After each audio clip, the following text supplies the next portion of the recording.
స్వామి శరణం, స్వామి శరణం, స్వామియే శరణమయ్యప్ప.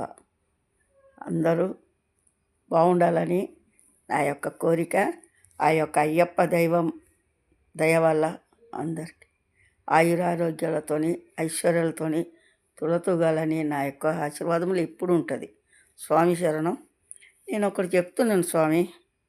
మాల వేసి 41 రోజులు 48 రోజులు దీక్ష చేసి ఆ మాలను తీసేటప్పుడు ఆ బట్టలు ఆ యొక్క మాలని అన్నీ తీసేసి పెట్టెలో భద్రంగా పెట్టి పైన అటుకు పైన పెట్టి దాచిపెట్టండి.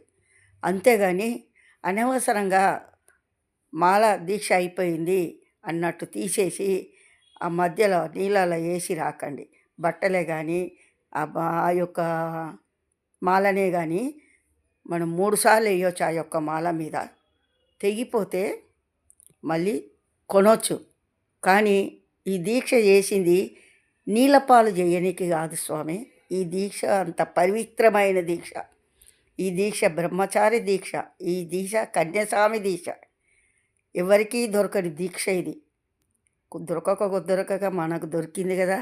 ఆ అయ్యప్ప దయ వల్ల జీవితమంతా ఆ యొక్క అయ్యప్ప దయ వల్ల నేను ధైర్యంతో బతుకుతున్నాను.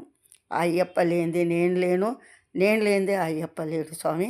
నాకంత ప్రత్యక్ష సాక్షాత్కారం ఉన్నాడు అయ్యప్ప అని నేను నమ్ముతున్నాను, నేను అంటున్నాను.